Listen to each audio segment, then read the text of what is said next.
This episode contains discussions of real-world violence, including murder and assault.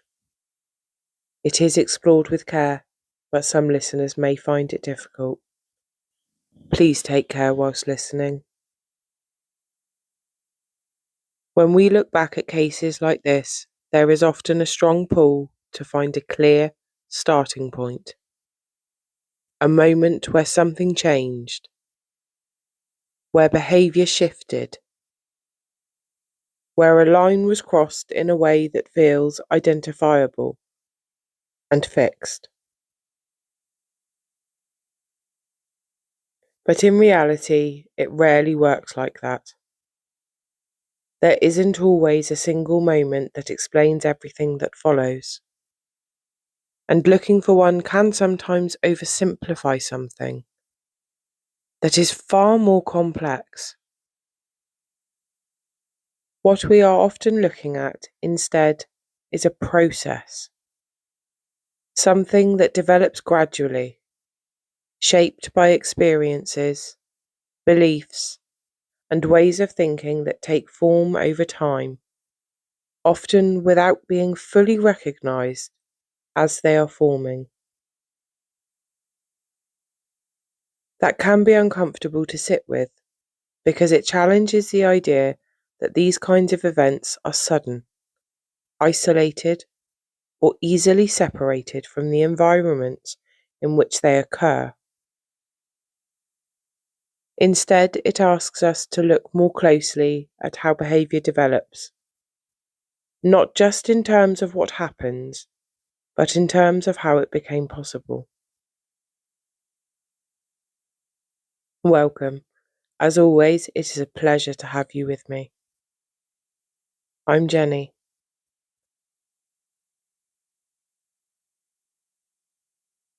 I love history, and I am fascinated by the moments where human psychology collides with it in the worst possible ways. This is Hidden Chronicles, Season 3, The Yorkshire Ripper, Episode 2, The Making of a Framework.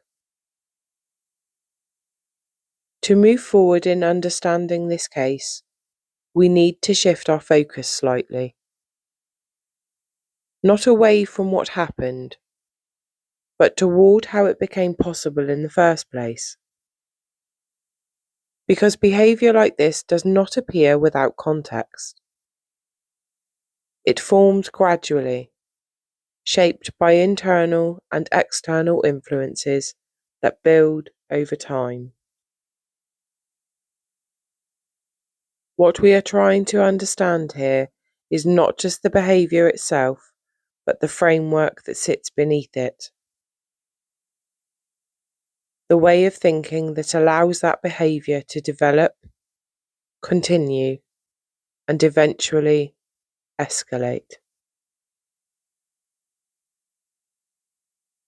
Peter Sutcliffe was born in 1946 in Bingley, West Yorkshire, and grew up within the same kind of working class environment we explored in the previous episode.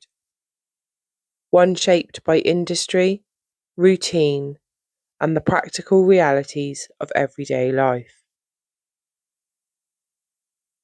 On the surface, there was nothing immediately visible that would clearly predict what was to come, and that is important to acknowledge. It reminds us that extreme behaviour is not always preceded by obvious or easily identifiable warning signs. That doesn't mean there were no influences, but it does mean that those influences were not necessarily understood in a way that clearly pointed towards what would follow. As people move through their environments, they begin to develop beliefs about the world around them, about how relationships work, about power, about identity, and also about how others should be understood. These beliefs don't form in a single moment. Instead, they take shape gradually, built through repeated experiences, observations, and the messages, both direct and indirect, that are slowly absorbed over time. Some of those messages come from obvious sources, such as family, peers, or wider social influences. Others are more subtle, emerging through patterns of interaction, through what is seen, what is reinforced, and what is left unchallenged. Over time, these beliefs begin to shape perception. They influence how situations are interpreted, how people are categorized, and how behaviour is understood internally.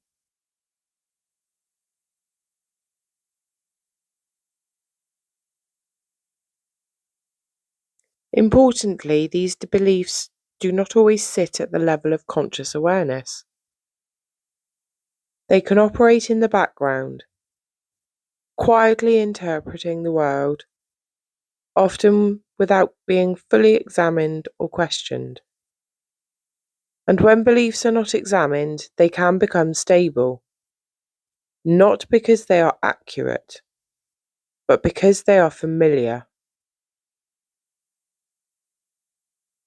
In this case, one of the areas that becomes particularly significant is the development of attitudes towards women.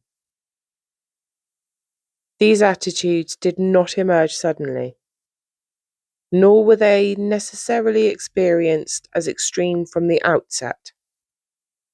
Instead, they formed gradually, influenced by personal beliefs, social context, and the ways in which certain ideas were reinforced over time. When perceptions about people become fixed in this way, they begin to shape how those individuals are understood and valued. And when those perceptions are not challenged, they can begin to influence how behaviour towards those individuals is interpreted internally. To really understand how behaviour moves from thought into action, it is important to slow this down, because this is not a single step. It is not a moment where somebody decides to act. What we are looking at is a gradual shift in how behaviour is understood internally. Most people, when faced with thoughts or impulses that conflict with their values, experience resistance. There is a tension between what is being considered and what is believed to be acceptable. And that tension often acts as a barrier, preventing those thoughts from becoming actions. But that barrier does not always remain fixed. Over time, it can begin to shift. And one of the ways it shifts is through justification.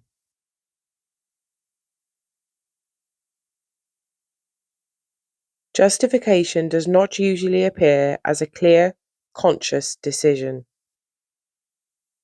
It tends to happen more subtly, through the way thoughts are framed and reframed over time.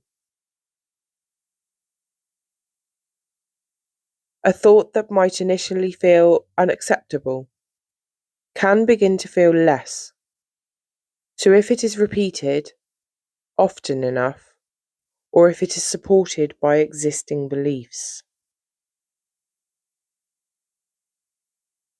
If someone already holds belief that categorize certain people in particular ways, those beliefs can begin to shape how actions towards these individuals are interpreted. Behaviour may no longer be experienced as entirely unacceptable, but instead as something that feels explainable or in some way permitted.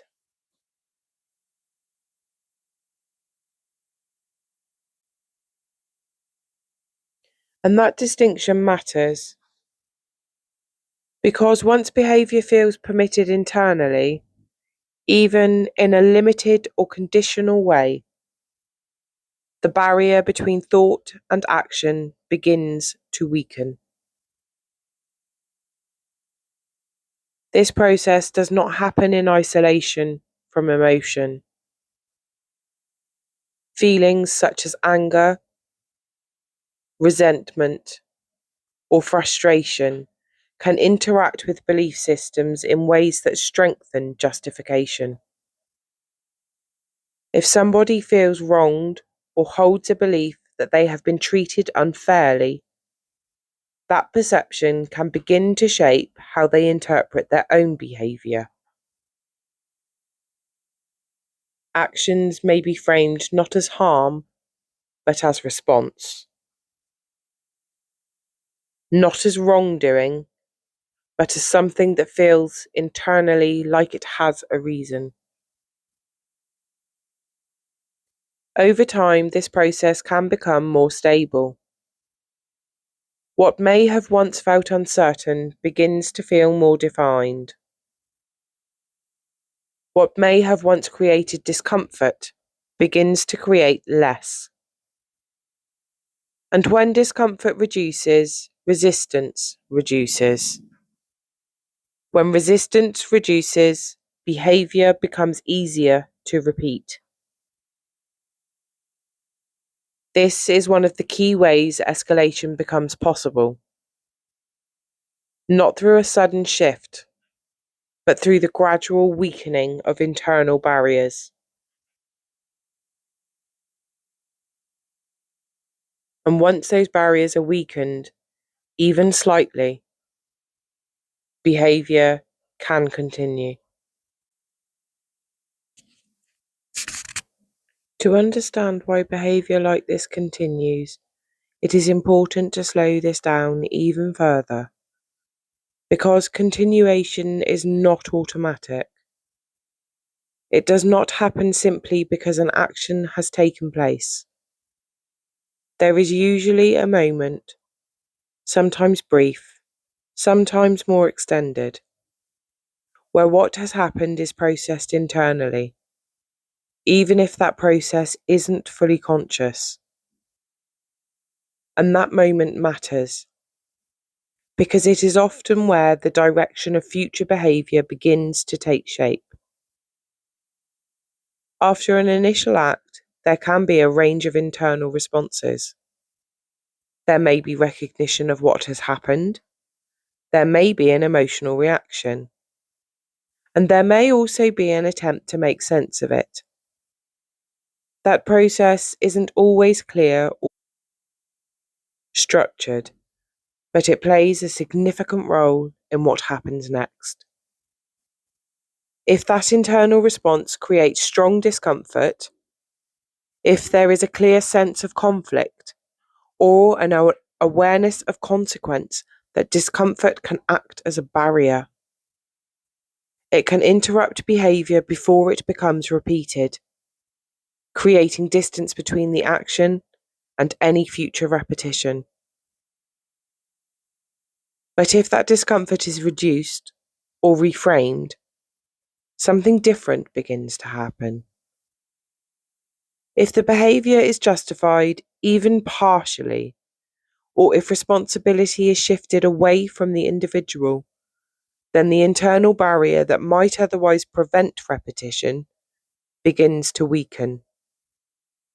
What may have initially felt uncertain or conflicted can begin to feel more explainable or more contained. Over time, this can create the beginnings of a pattern. Not necessarily something that is fully formed or consciously planned, but something that is developing, shaped by repetition, by reduced resistance, and by the way the behaviour is understood internally. And that shift matters, because something that has already been done is often easier to repeat than something that has not yet been crossed. The first action carries uncertainty. The second carries familiarity. Every repetition can reduce resistance further. Each repetition can reinforce the internal logic that supports the behaviour, even if that logic would not hold up to external scrutiny. Gradually, what may have once felt uncertain begins to feel more established, more predictable, more controlled. And that sense of control is significant because it can create the perception that behaviour is manageable, rather than something that needs to be stopped. Within that perception, escalation becomes possible. Not because there is a sudden decision to escalate, but because the behaviour itself is becoming more stable, more familiar, and less internally challenged over time.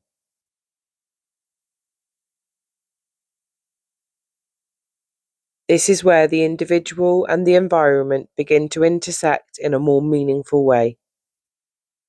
Because what is happening internally does not exist in isolation. It exists within the same conditions we explored in the previous episode, where patterns were not yet fully recognised and incidents were still being understood separately. That lack of recognition matters because it creates space for behaviour to continue, space for patterns to develop, and space for escalation to take place without immediate interruption. And this is where the gap becomes more significant. The gap between what is happening and what is understood. On one side, behaviour is developing and becoming more established. On the other, understanding is still forming, still trying to make sense of individual incidents that have not yet been connected. That gap creates time. And within that time, behaviour can continue. It is important to pause here, because this stage of the process is often one of the most difficult to sit with. It asks us to move away from clear answers and instead engage with something more gradual, more layered, and less immediately visible. It asks us to consider how behaviour can develop over time, how it can exist without immediate recognition, and how it can continue within systems that are still trying to understand what they are seeing. And that is not always comfortable, but it is necessary if we want to understand what follows. In the next episode, we begin to move further into the pattern itself, looking at how these acts become more clearly connected and how the investigation begins to shift as that recognition starts to form. Thank you for listening. I'm really glad you joined me. If you're enjoying Hidden Chronicles, be sure to follow so that you do not miss what comes next. And as always, take care and be gentle with what history leaves behind.